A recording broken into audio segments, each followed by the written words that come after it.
Good morning, everyone. Thank you so much for joining us for this discussion on boundaries. We'll get started in just a second here. Just let some people get into the Zoom room.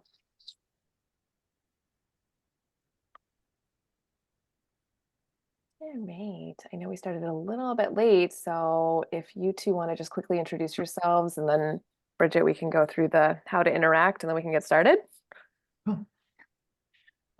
Natalie, you want to go? Sure. Good morning, everyone, or whatever time of day it is, wherever you are. My name is Natalie Crittendon. I'm an occupational therapist, and I specialize in mental health, and I serve as a counselor at Mettle Health alongside Bridget. Hi, I'm Bridget Sumser. I'm a clinical social worker and a Mettle here at a counselor here at Mettle, and I'm so happy to be here with you all and with you, Natalie, today. Let's see. I'm having some technical challenges. So let's see if we can do this. All right. It's all going to work out. Natalie and Bridget are going to go through some slides just discussing the topic of boundaries, and we're going to try to kind of answer questions as they come up. So please feel free to put your questions into the Q&A. You can also put it into the chat, which is open for everyone. So we're usually we go through all the slides and then answer questions, which we'll also do. But if something really comes up for you that's resonating with a certain thing that they said or a certain moment, please just kind of put it into the chat or the Q&A, and we'll try to address it in real time. Thank you so much for being here, and we will get started. Cool. These slides are like really going at their own situation. So here we are. Hopefully we stay on the right side. We are so excited to be here to talk to you today about boundaries. Humorously, I just realized my bed is unmade. Talk about a boundary. So I keep kind of like moving myself to block that, just talking about how we're showing up here today. Okay, boundaries. You guys are really getting like real human stuff here this morning.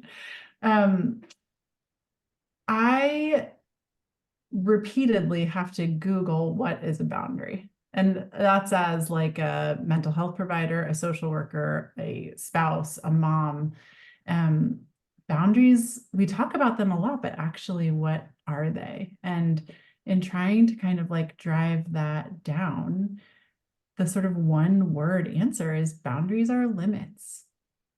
And so I don't know, Natalie, when you hear like limits, when you hear limitations, kind of like what comes up for you? Like, what do you think about when you think about boundaries? Well, there's the idea around a limit, which feels restrictive to me. Mm. And then knowing that since I started practicing setting boundaries, that it actually creates freedom. Mm. Mm-hmm. Right. So there's something about drawing a line or drawing lines or creating containment that allows for more movement, that allows for more safety. Like, how does it create freedom? Well, I think that one of my biggest lessons early on in thinking about boundaries was around that I actually have a choice. I think what can be surprising to us is I have options. I can make a decision in this scenario, in this situation. I do have options, and then I'm going to make a choice. And in making a choice Uh-huh. that aligns with what it is that I need and want, that's pretty exciting.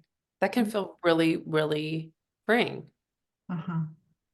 I love that. I love the idea that sort of like the idea of boundary as limit reframed as choice, especially in times in our lives when it can just feel like we look all around and like there are no choices. It feels like so many things are happening to us in our bodies and the bodies of people that we care for and our levels of responsibility, where it just is like can feel like an echo chamber of choicelessness. And so to think about a boundary as a place where we get to choose and do the kind of hard work around what's true for us now, or what is needed, or what is wanted, even if it's kind of painful because it's kind of different.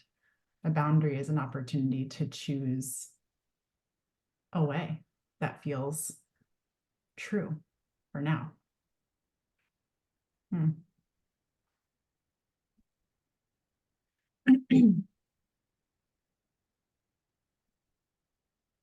Boundaries are hard though, yeah.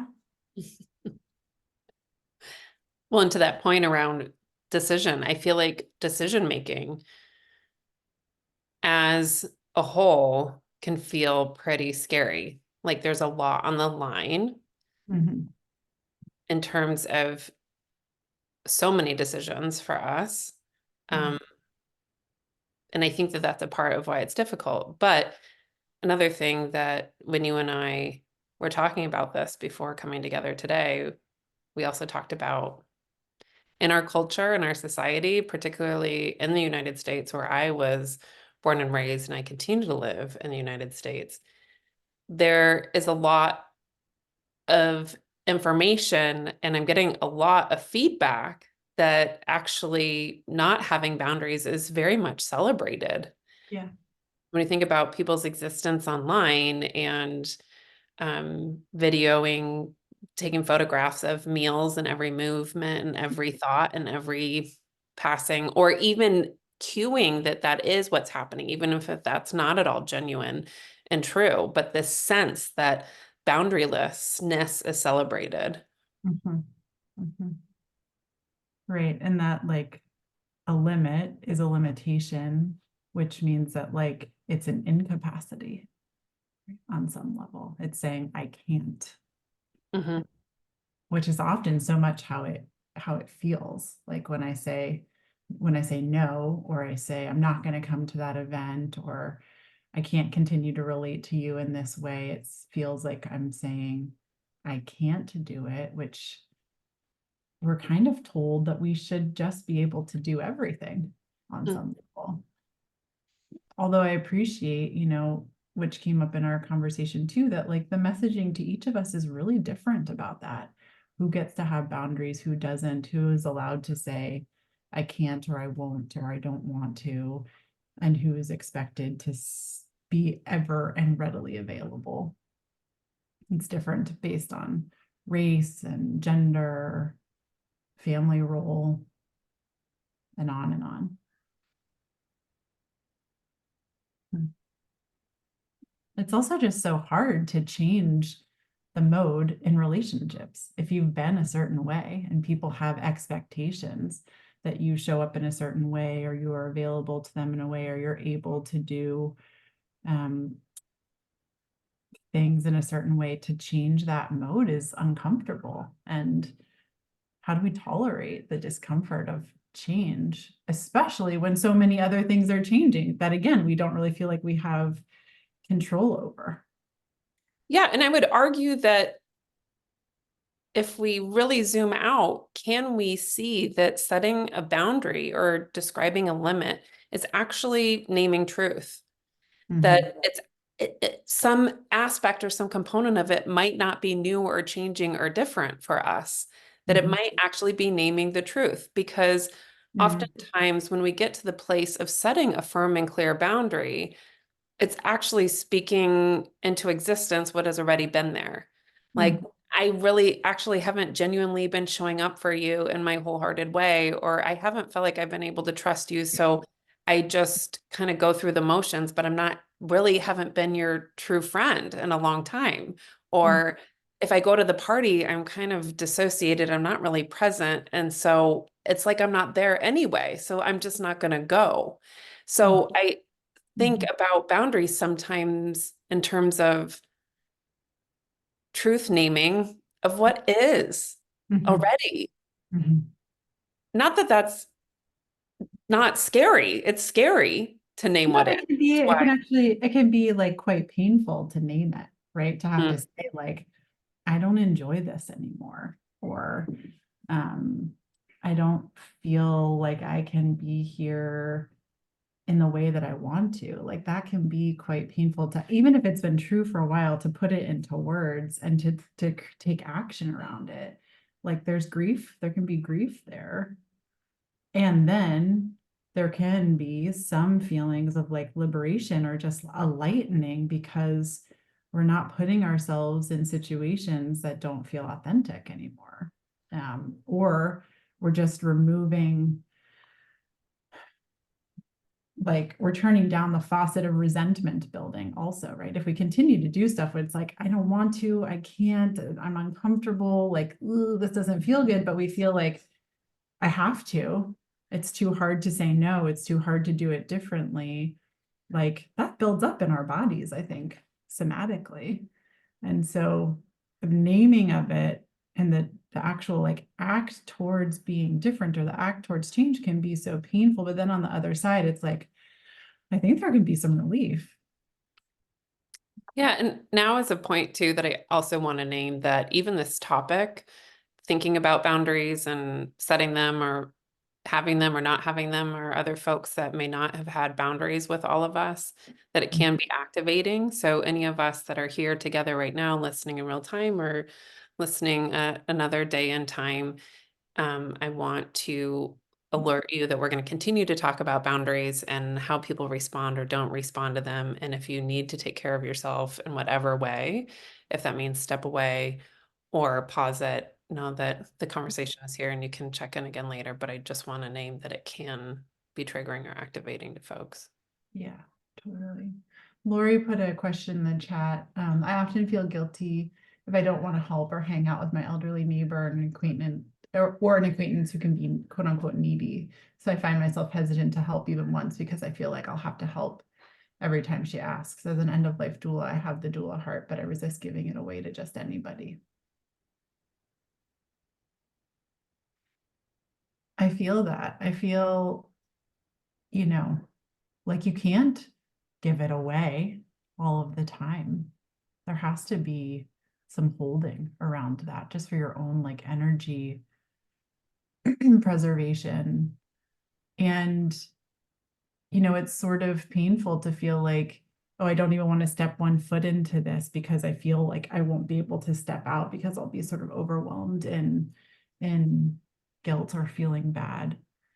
And I think that's like the power of like flexing this boundary muscle, which is like trusting and knowing in ourselves over time that like I can step in and I can take another step in terms of helping somebody. And then I can realize this isn't working anymore and have sometimes a hard but true conversation of like, I've enjoyed being here for you in this way. And now I have to do something different. But it's a muscle of, it's like a muscle flexibility that we're building. And also it's a really deep and intimate relational muscle of saying like, I don't know how this is going to feel over time, but I'm committed to trying to like stay connected to what feels true for me. And that means it may not always look like this. But guilt is a hard one. It kind of locks us in. Just making sure I stay a little bit up on the chat. Sonia, will you do me a favor? And just because multitasking is not my strong suit today, will you chime in with questions in the chat as we keep going? Absolutely, I will. Okay.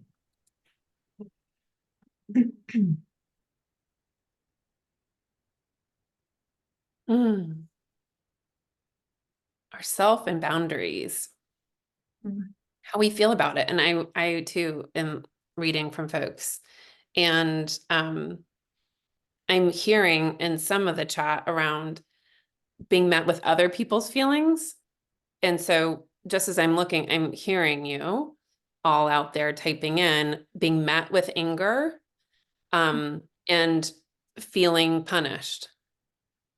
And so feeling like we've done something wrong is something that is real whenever we are building a new skill, doing something when it's our first time, there's always the fear that we've done it wrong. And then we can do it so many more times and we still feel like we're doing something wrong because there's so many reasons.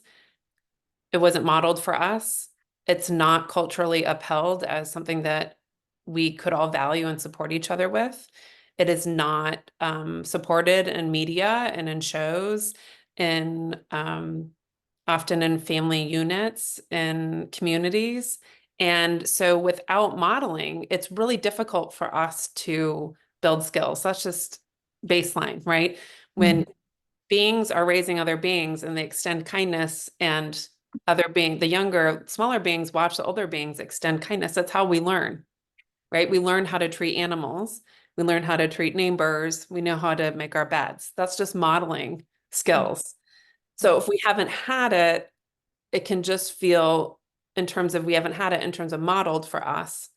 So deeply scary because also we are heading out into the wild and it can feel like how very, very lonely because if it's not modeled for me and it's not normalized around me, then I am going to be left alone and I'm going to be all on my own. Yeah.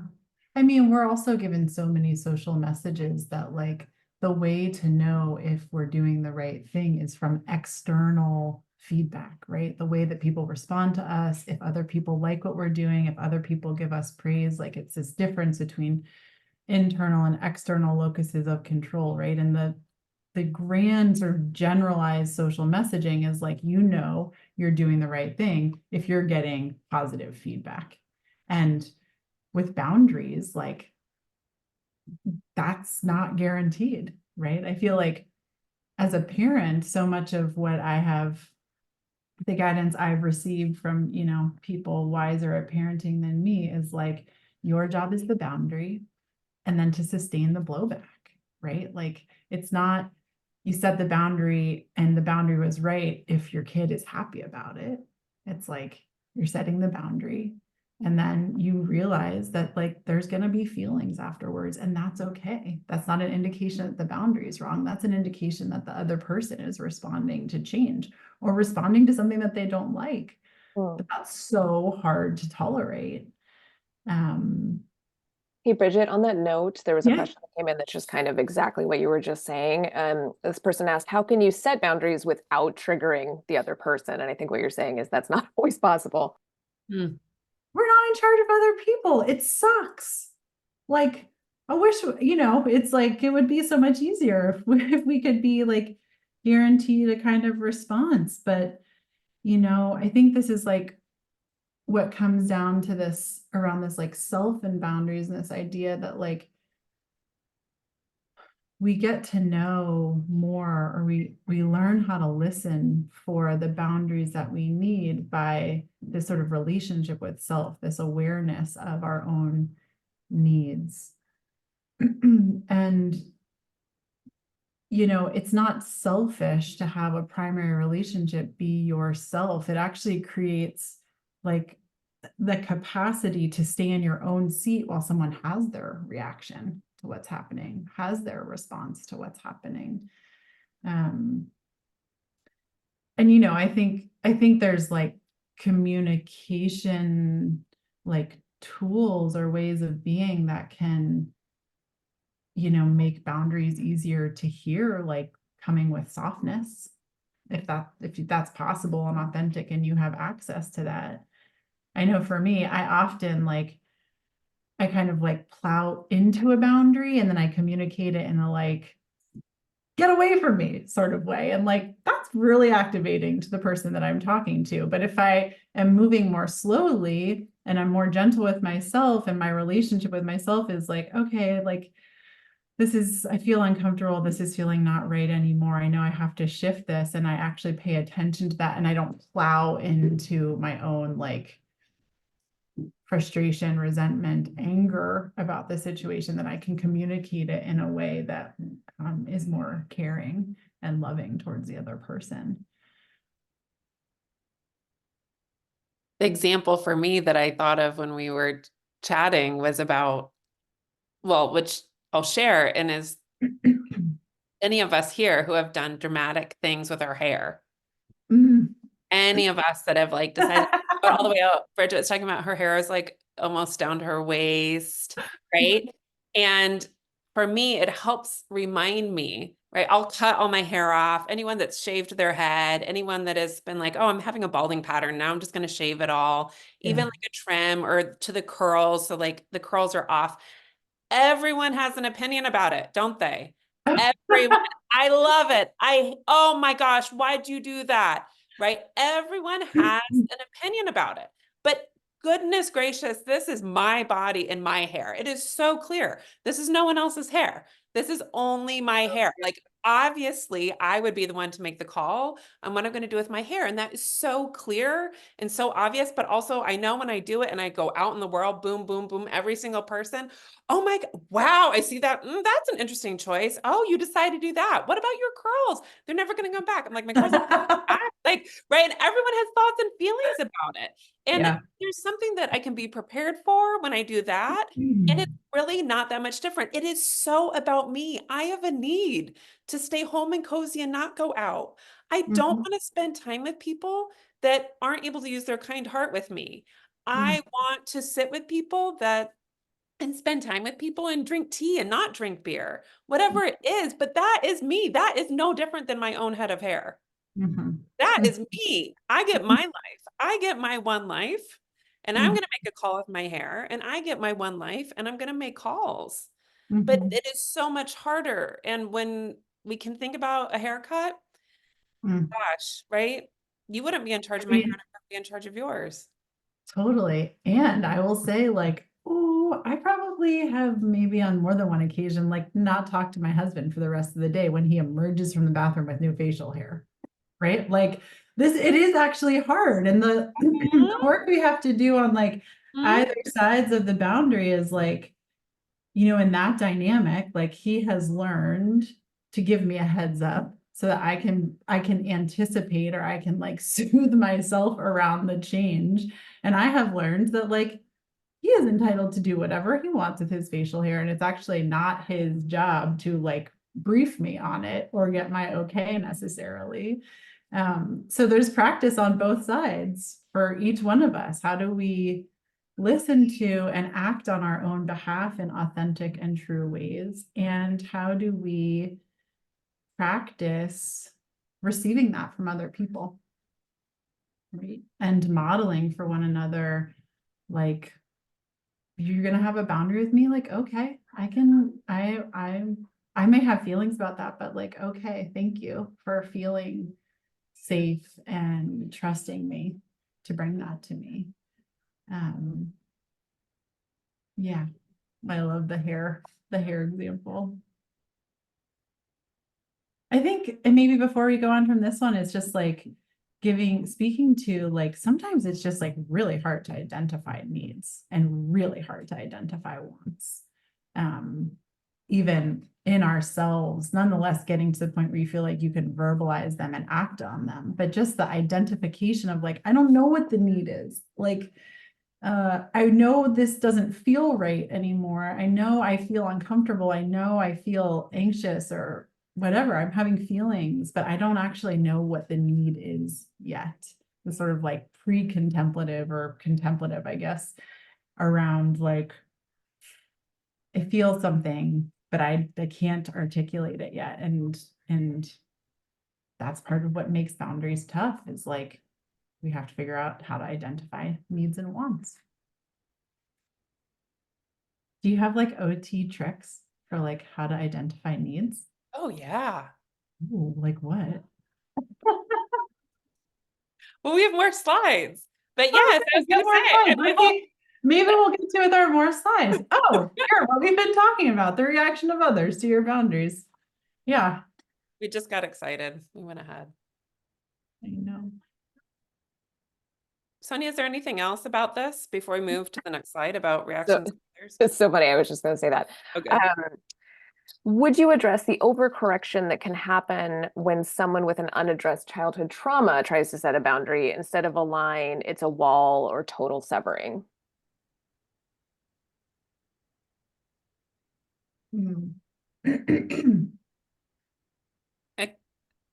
Sonia, will you say it again?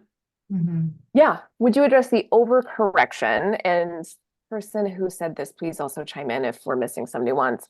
Would you address the overcorrection that can happen when someone with unaddressed childhood trauma tries to set a boundary? Instead of a line, it's a wall or a total severing. Oh, yeah. Yeah, that happens. I mean, it happens. You're not alone. If you, whoever it is that's putting that out there, all of us have been on one side or the other. And that's actually can be a really typical, and I wouldn't say, I would say somewhat adaptive response to childhood trauma to try that on for size. The severing, the wall. Remember that something we all have in common is that this is one big fat experiment in terms of us living as human beings. So it'll happen. And when it happens, then please, you remind yourself, oh, Natalie said this will happen, and it's happening, and it happens. And we don't know that's what's happening right now, today, or for a certain period of time. And oftentimes, like when we're learning something new, or someone gets really into a new activity, right? And they're just like, oh, I am a cyclist now.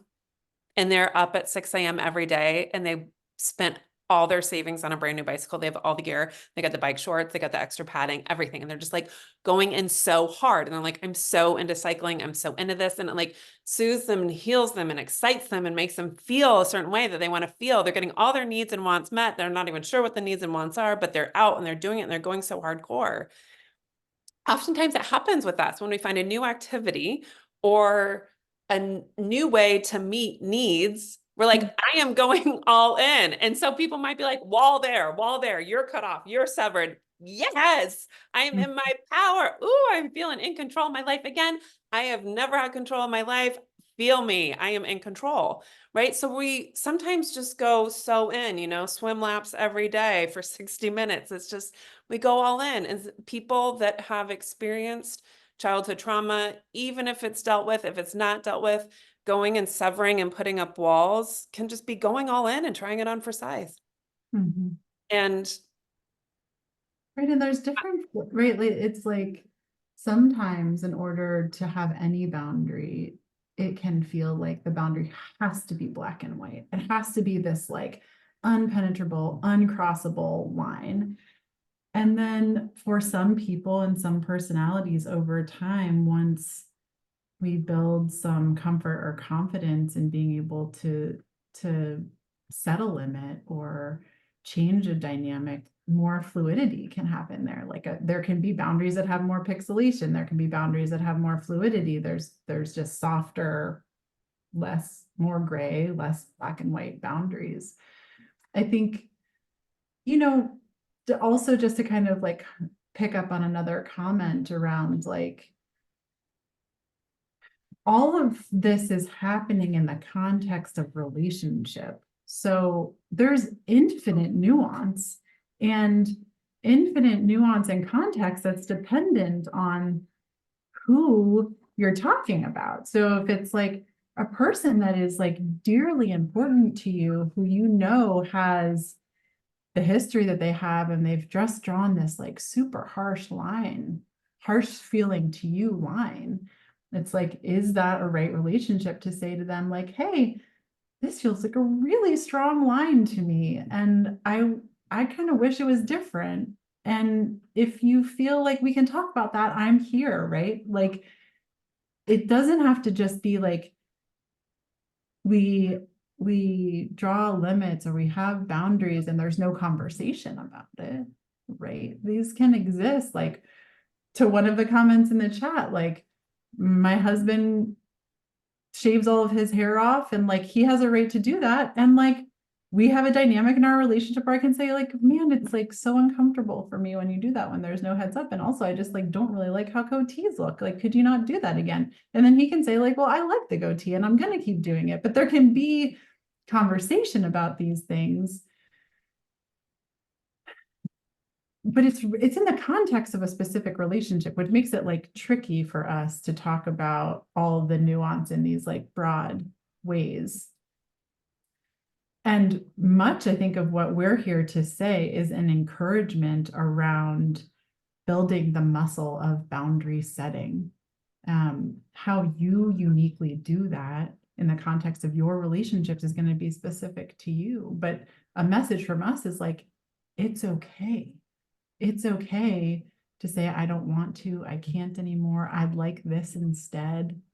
Right. And so many of us just like don't actually feel like we have the permission, or it's too painful, it's too griefy, it's too uncomfortable to feel like actually taking action around something that we feel. And we're, I think, Natalie, you tell me, but I think we're here like kind of as cheerleaders to say like, here's what a boundaries is, here's what it's hard. And like, it's a practice for all of us to build muscle in this space. And whether that's to soften boundaries or to build them up and feel more confident and capable of deserving of having them, we all have our individual work. But that this is important place of practice, especially, you know, when so much is changing in our life because of illness, because of caregiving, because of whatever's happening.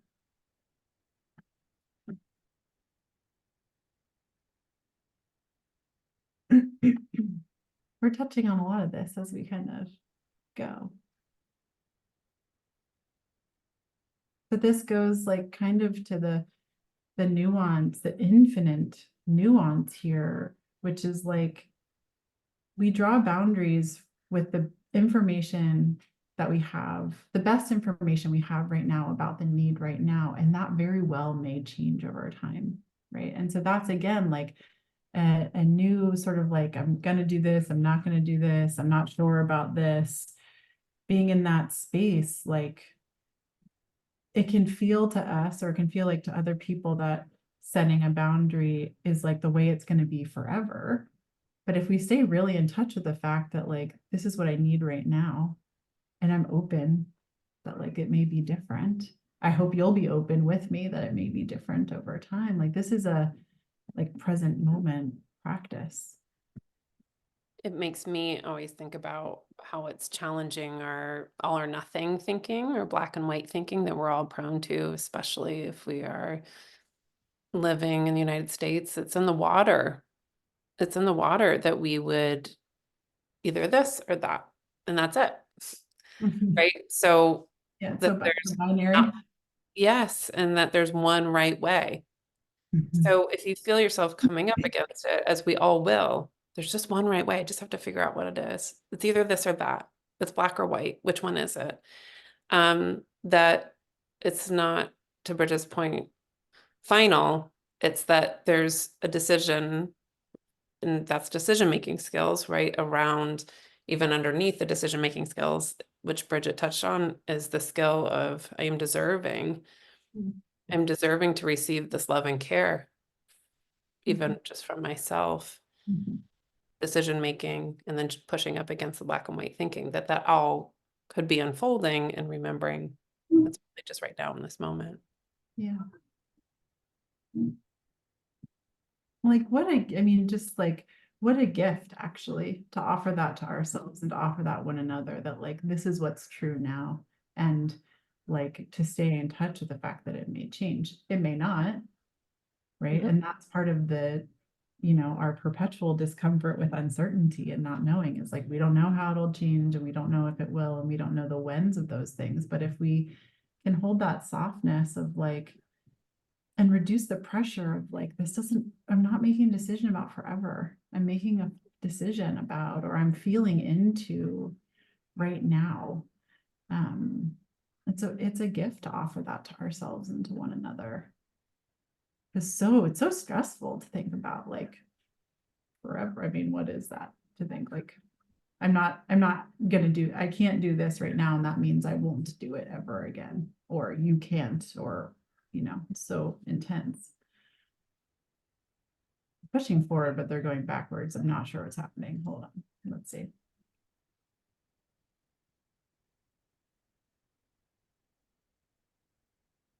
Hmm. We could just give a moment for this one and then go on to the next slide. Yeah, it's all so uncomfortable. It is, and to name that, which Bridget touched on earlier, I am a cisgender white female. And so the level of discomfort that I live with every day, right? Raised Catholic, live in the United States, my class, my educational status, right? All informs the level of discomfort that I live with every day. So then what is my tolerance? What is my window of tolerance beyond that for sitting with other people's discomfort, sitting with my own discomfort? It's going to be different for each of us. Mhm. Mhm.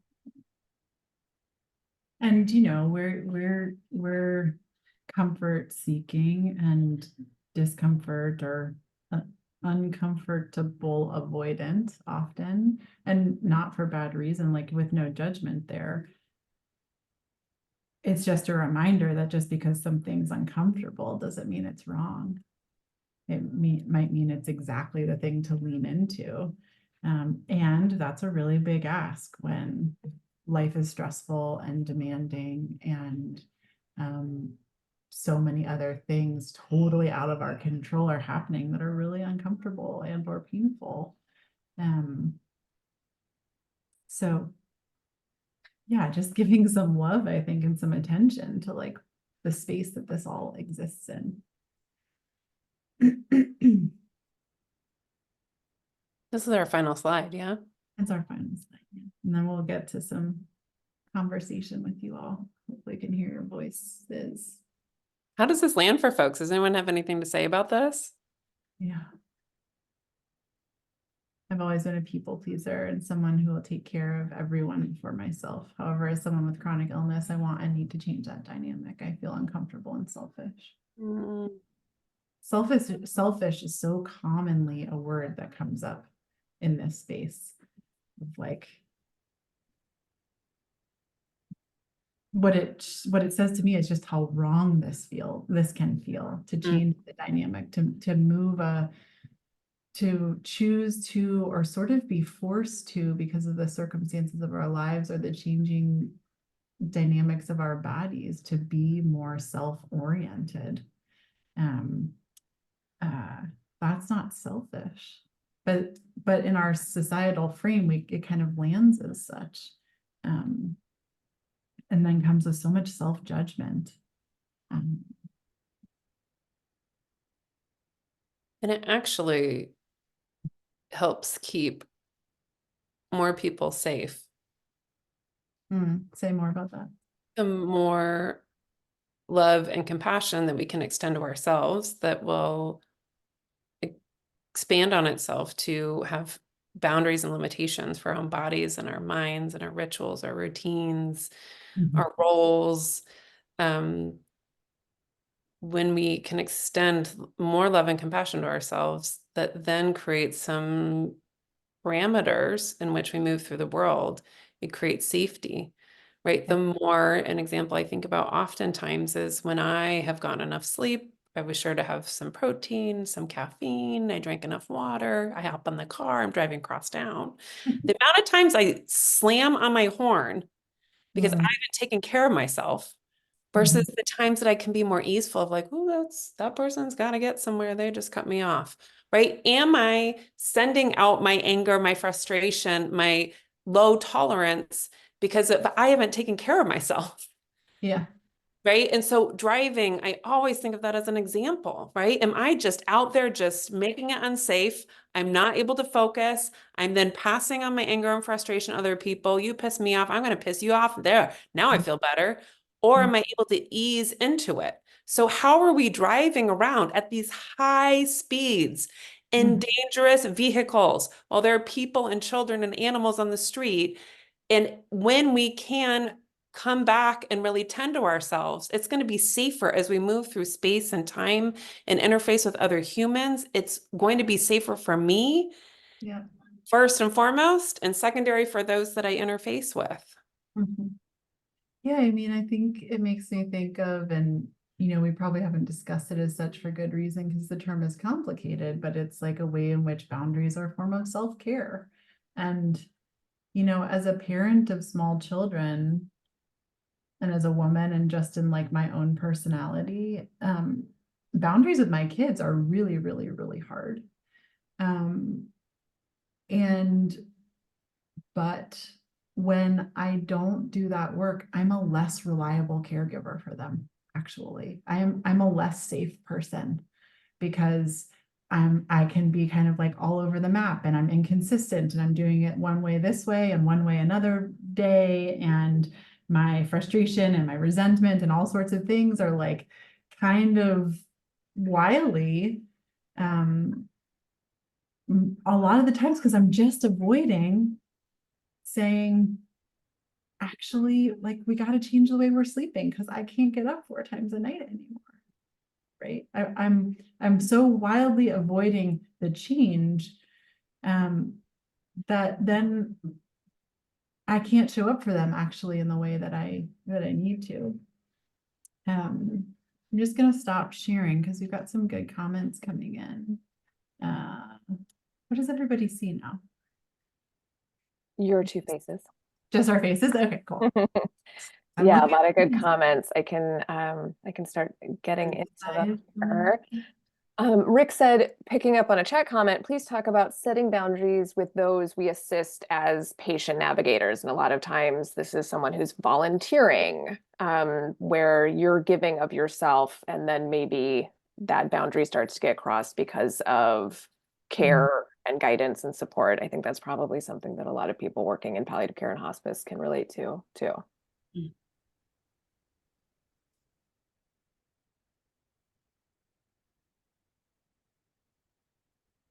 Bridget, you go.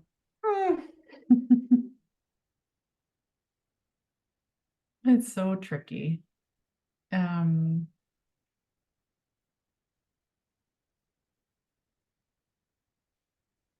I guess one of the first things that comes to my mind is like staying really grounded in like what the role is and like what the job is, when it is a role or a job or position that has some definition to it. Can we stay in touch with like what the sort of as defined by somebody else role is?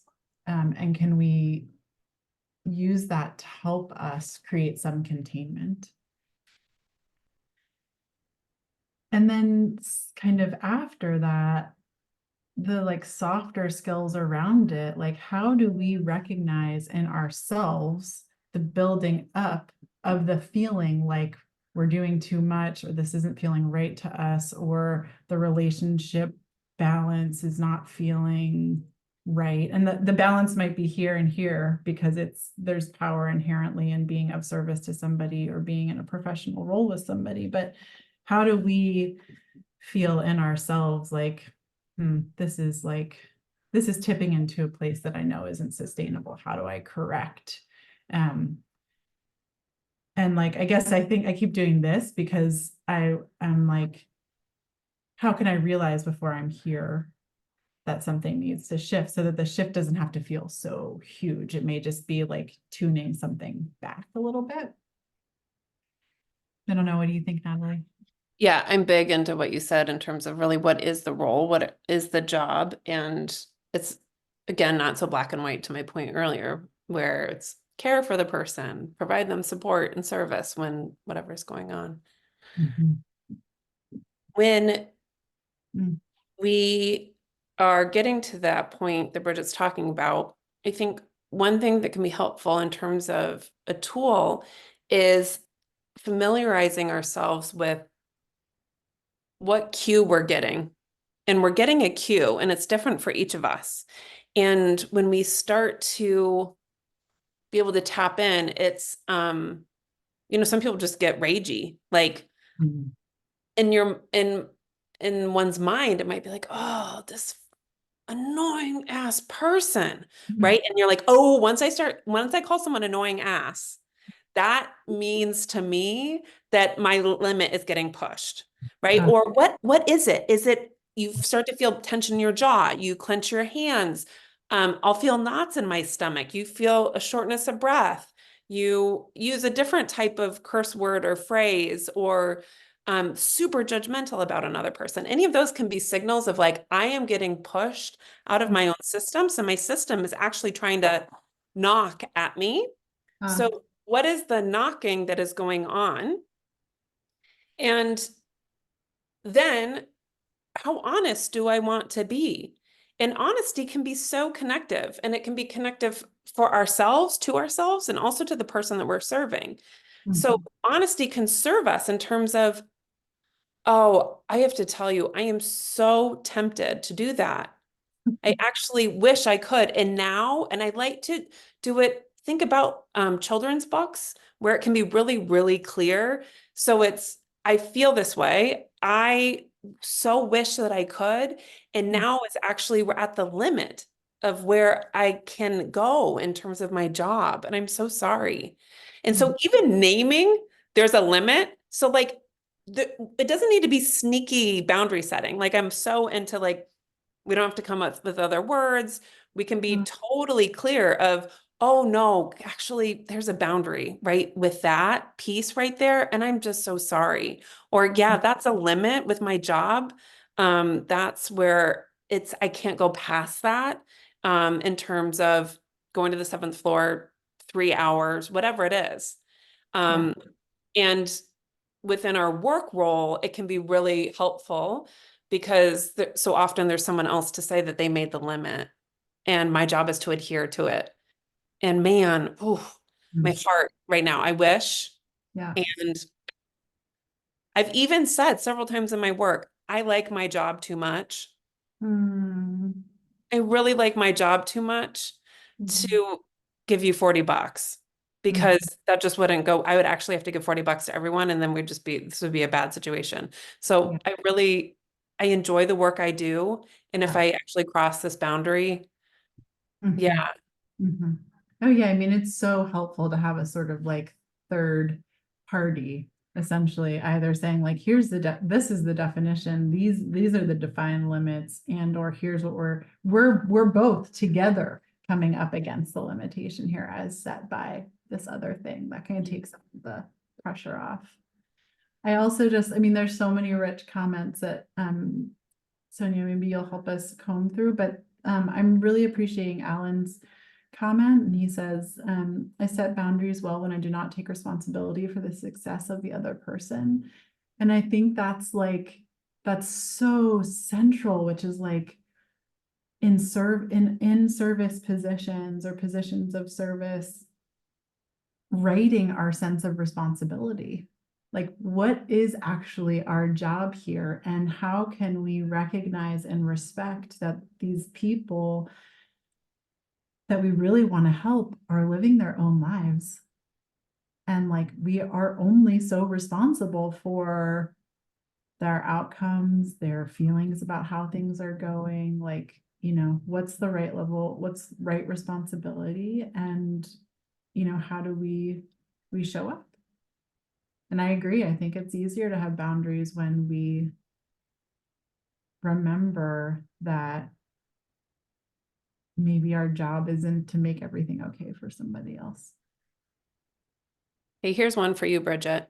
Oh, yeah. What can we actually do in actions since patients' communications are systemically ignored, neglected, and abused for years? When the well-known abusive healthcare system, i.e. doctors, medical office staff, healthcare workers, refuse to respect and abide by set boundaries for survival in known disability limitations and restrictions. So correct me if anyone thinks otherwise, but to summarize, what can we actually do in actions in terms of the Western healthcare system in the United States being what it is for so many reasons? I feel like with that person who asked that question, like jump in chat or by voice to help clarify, because I don't think I understand the question. Like, I don't think I understand. Patient communications are systemically ignored, neglected, and abused the healthcare system refused to respect and abide by set boundaries for survival and known disability limitations and restrictions. So what can we do as patients?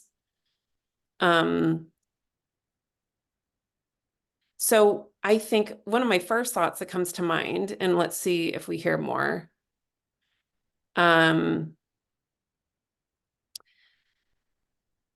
What can we do as patients to help manage, like, that's what I feel confused about, like what? Yeah, and I'll jump in here. So Yeah, person who asked this question, please also jump in. But what I'm hearing is healthcare tends to blow past boundaries that are set by a patient. Here's the example that I think of when I read that is, I don't want this treatment. Yes, you do. You want this. I'm going to give it to you. If you don't do this, you're doing the wrong thing for yourself. You're making bad choices. That's what I hear when I read that, especially for person in question being a disabled patient. Maybe there's infantilization, thinking that they know better, on and on. The person is adding doctor's refusal to communicate, respond, address mandatory medical care. I mean, my worry on this one is that there's not, this is a hard one to say what can really be done besides just consistently reinforcing that boundary. But that's what I hear. And yeah, well, person who asked it the also question. sounds like we're getting some clarification. So like doctor's refusal to communicate, respond, address mandatory medical care. Right. So like there's the practice has some boundaries about like when they'll communicate or how often they'll communicate or what they'll do, but that boundary is actually like making it so that your needs aren't being met. Maybe that's right. It looks like we're also talking about physical boundaries as well. Maybe Yeah. not being able to hear, not being able to speak, not being able to get to a place. So going beyond that kind of Yeah. Oh, I'm our just own like, personal mental boundaries to true limitations of interacting with others. yeah, Hmm. yeah. I mean, I'm just feeling, just the ways in which our system is so inadequate and inflicts so much pain. And the survival mode of kind of like everybody who's participating on all sides. I think the first thing that comes to my mind is like our healthcare system is really like not designed to be navigated as one person. Like we need other people in the navigation and in the work, the extraordinary amount of work that most people have to do to advocate for themselves to get the care that they need in the timely fashion that they need.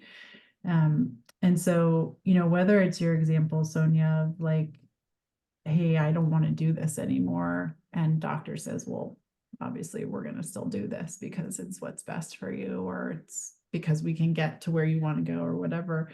It's like, it's easier to navigate the power dynamics with another person present. And whether that's a family member or a friend or an advocate or someone from within the system, like a social worker,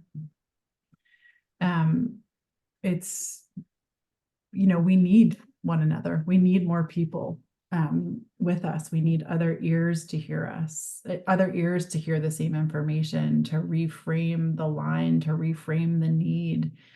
And so that's probably like the first place I would go, which is like, who can help you navigate this, and who can be there with you from your life, in the world or from within the system. I want to just do a quick timing check-in with you both. Are you okay? Yeah. A couple of minutes over. Okay, great. Yeah. Sorry to Yeah. interrupt. Yeah. Thanks. So we started late, y'all. I wish I had better answers. And yeah, I think like not everybody has somebody from their own personal life. And, are there patient navigators in the system? Are there social workers? Are there case managers?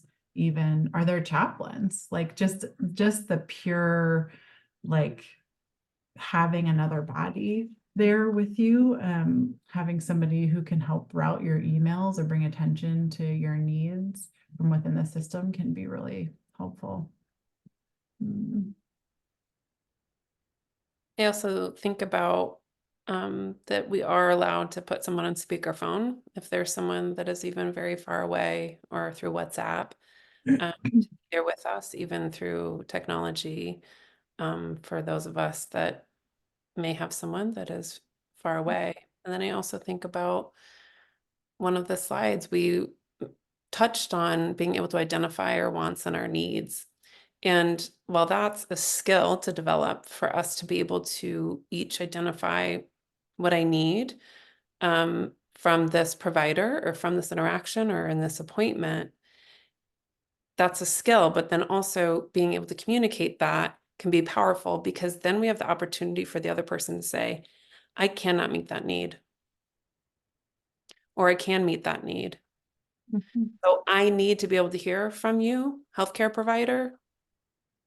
Every time I have a blood draw, I need to hear back from you. Is that something you can offer? No. Okay, then I need to find someone else. If that is my need, then can I get the need met? Now, I understand that so many humans obviously have needs that cannot be met right now. We are in a time, and always have been in a time, where people have needs and it cannot be met.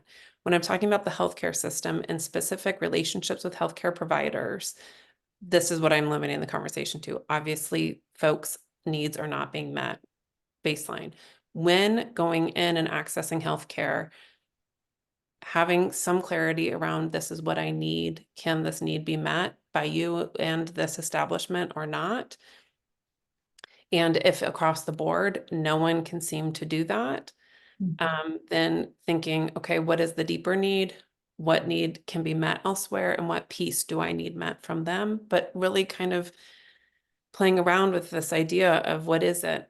And then asking and clarifying. And that's just hard.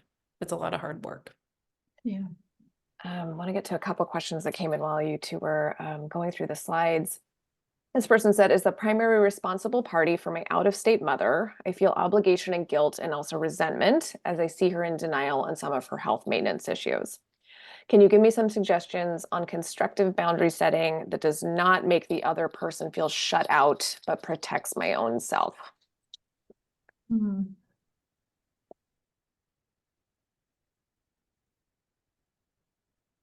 I guess I'd have a follow-up question, which is like, where are the spaces that, you're feeling like your limits are getting pushed, right? Like, is it that, there's refusal to do kind of the basic things to manage diabetes, and you're getting a lot of phone calls about, like, it's hard to give a suggestion about like a right boundary without like a little bit more information about exactly what's happening. I I mean, think when I read this, I think of it as if I were the person and my parent was far away and wasn't really taking care of themselves or was in denial, I would feel myself pushing the boundaries. You need to do this. You need to do X. I want you to go to the doctor. When in fact, those boundaries then, or those requests not being met, would create a bit of a friction between the two. That's just what I read, which I think is interesting, kind of trying to push a boundary on another person because you want them to take better care of themselves. yeah. I mean, this pulls on like so many of the threads that we talked about today, which is like, again, trying to right our sense of responsibility, which is like extraordinarily challenging when we're talking about family. We're talking about people we love. Like, we want them to be well. We want them to live as well as possible, maybe for as long as possible, right? Like, we have all sorts of wants there. And the lovingly sort of pulling back and realizing like, your mom is going to live her life in the way that she's going to live her life. And that can be infinitely complicated if she has changes in her cognition and she's not able to really like track things or make decisions in the right way, right? Like, that's kind of a different conversation.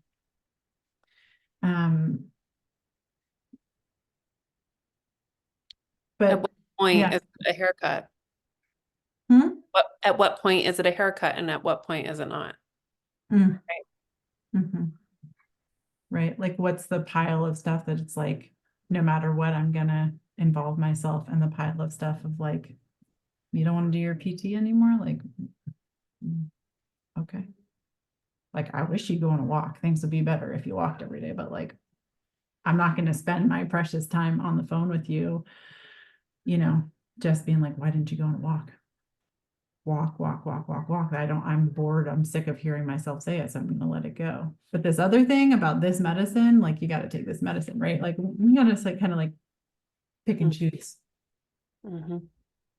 There's another comment that I just wanted to read out loud. It's not really a question, but I think both of you will have a response to it. This person said sometimes boundaries are set for us that make it difficult to find our own boundaries. There's certainly a cultural boundary on talking about dying. I want to talk about it and find built-in boundaries, and others make it difficult. Yeah. Hot topics, man. Hot topics. I'm feeling like, and just knowing that like people have to go and it's 11:06, I think like, Natalie, I wonder how you feel. Like, I just notice in myself, like a little bit of like, that little bit of like edgy, effervescent anxiety in this discussion. Like this is hard. Like there's so much nuance. There's so much specificity to like each and every one of our circumstances and our like what's happening in our life and who's in our life or who isn't in our life. And, so many kind of like sweeping generalizations like won't land and some will. And I wonder, like, just as we kind of try and close things out here, like, I guess just like, part of what I want to do is like, I feel anxious talking about this right now. So there's that, normalizing anybody that feels maybe a little uncomfortable or anything else you might feel. And like, I think a kind of takeaway for me or reminder millionth time over is like, this is messy. And we're building muscles and we're building skills and we're practicing and we're stepping in and we're stepping back, right? Like it's practice. It's an invitation to notice how we're driving our car. Yeah. Oh. Even if we don't have the hands to hold the wheel or the feet to push the pedals, at what rate are we moving? What are we passing on? How much are we actually slowing down and stopping to make sure everyone else around us is safe? But first and foremost, myself before I move through the next space. Thank you for that. I think that's a great place to end here. Thank you both so much. Thank you all. I mean, such rich Yeah. like Yeah. I probably like there's like a book in here of comments. So just thank you so much for such active participation and for some like really healthy pushback on what we were saying. Also, like such rich and alive discussion. Such an honor to be here with you and to learn from all of you. Yeah. Natalie. Ditto everything Bridget said. Thanks everyone for being here. Hope everyone has a good weekend. Bye. Yeah. Bye. Bye.